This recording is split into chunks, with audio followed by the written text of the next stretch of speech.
A gente continua relembrando os assuntos que marcaram o mundo neste ano, mas agora com o nosso comentarista de política e economia, Ricardo Caldas. Ele conversa com o jornalista Roberto Camargo.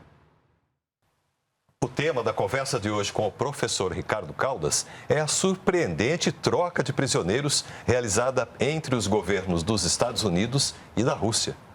Professor, esse tipo de troca de prisioneiros é uma coisa comum? Isso acontecia, por exemplo, na época da Guerra Fria? O que o senhor tem a dizer a respeito? Então, Roberto, essa é uma ótima pergunta. Na verdade, acontecia sim, é muito mais comum do que as pessoas imaginam. Porque os países podem estar em conflito, podem estar em guerra, mas eles continuam tendo necessidades e interesses nacionais. Um deles é manter os seus próprios patriotas dentro dos seus países, né? Porque um militar, por exemplo, fora do seu país, ele pode revelar segredos, né? Então ele pode falar demais. Nesse caso, não eram militares, mas você tinha uma pessoa associada ao tráfico de armas, né? Então, na dúvida, é sempre bom você ter os seus nacionais, né, dentro do seu país. E aí, se você tem um excesso, ou digamos que você tem alguns prisioneiros que são de grande valia, nada mais justo ou normal do que você querer também trocar com prisioneiros de alta valia também do seu inimigo, vamos dizer assim.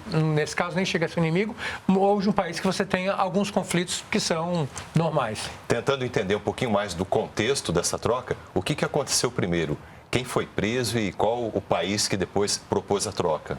Então, veja bem, em termos de antiguidade, certamente o preso russo é mais antigo. Ele já está preso há mais de 10 anos, quase 12 anos nos Estados Unidos, né? Que é o Victor Bout, né? No caso da jogadora de basquete norte-americana, né?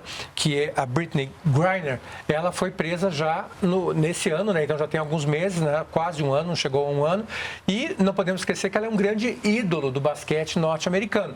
E nos Estados Unidos, como você sabe, tanto os jogadores de basquete quanto os atores de Hollywood têm um status especial de celebridades. E ela estava nesse grupo das celebridades e havia uma pressão muito forte na Casa Branca para que ela fosse liberada e que houvesse um acordo. Só para esclarecer, então, o traficante de armas russo já era prisioneiro há algum tempo e a negociação se deu ao longo de 2022. Começou, na verdade, um pouquinho antes, né? Desde o final do ano passado, início desse ano, né? Quando ela foi presa e também quando há outros prisioneiros norte-americanos na Rússia presos como um fuzileiro naval.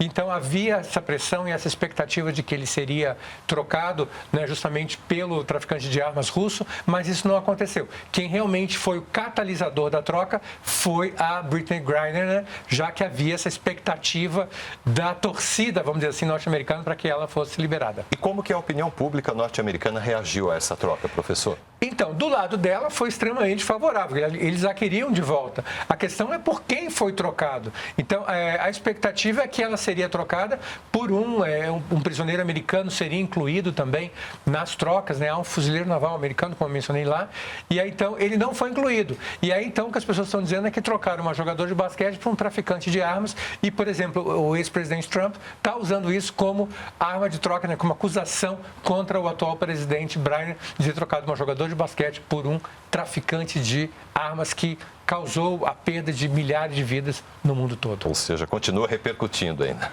Com certeza. Professor, obrigado. Até a próxima. Até a próxima.